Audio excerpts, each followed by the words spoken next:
Spearman's two-factor theory of intelligence. The English psychologist Charles Spearman proposed this theory of intelligence which is called two-factor theory. Charles Spearman ने अपनी इस two factor theory के लिए एक statistical method का use किया था which is called factor analysis. और इस मेथड की हेल्प से उन्होंने ये शो किया कि जो इंटेलिजेंस है वो दो फैक्टर से मिलकर बना है। One is ji factor and another one is S factor. Ji factor means the general factor and S factor means specific factor. इसमें जो जी फैक्टर है स्पीयरमैन के अकॉर्डिंग ये जी फैक्टर जो होता है यानी जनरल फैक्टर ये हर इंडिविजुअल में होता है। ये रिप्रेजेंट करता है हमारे मेंटल ऑपरेशंस को जो कि सभी में होता है which is common to all performances.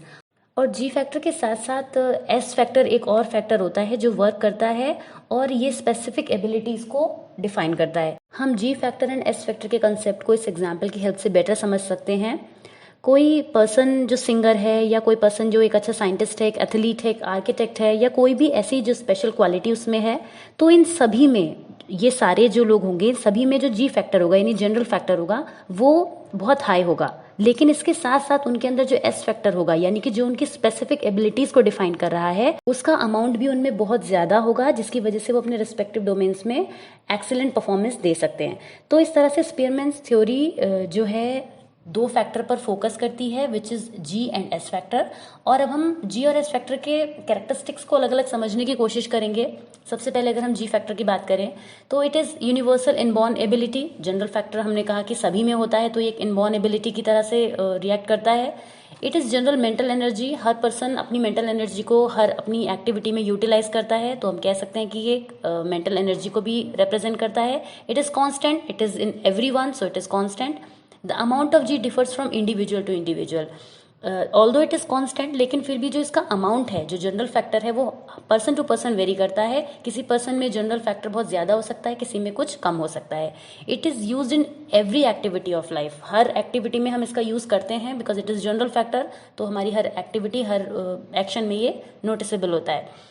और जितना ज़्यादा इंडिविजुअल में जी फैक्टर ज़्यादा होता है वो ही उतनी ज़्यादा वो अपनी लाइफ में सक्सेस को अचीव करता है। तो जी फैक्टर को हम के कुछ कैरेक्टरिस्टिक्स हैं जिनको हम इस तरह से समझ सकते हैं।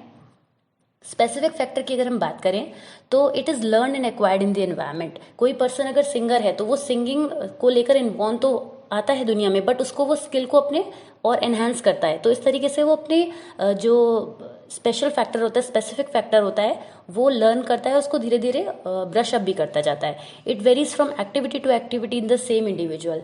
एक पर्सन जो बहुत अच्छा सिंगर है ज़रूरी नहीं है वो बहुत अच्छा स्पोर्ट्समैन हो। तो एक पर्टिकुलर वर्क में वो स्पेसिफिक फैक्टर बहुत ज़्यादा अमाउंट में हो सकता है, दूसरे उसी सेम पर्सन में वो दूसरी एक्टिविटी में हमें वो स्पेसिफिक फैक्टर बहुत कम अमाउंट में देखने को मिल सकता है। Individuals differ in the amount of S ability. Definitely yes because एक बच्चे में हम देखते हैं कि इंग्लिश की फ्लुएंसी बहुत ज़्यादा अच्छी होती है, दूसरे में कम होती है।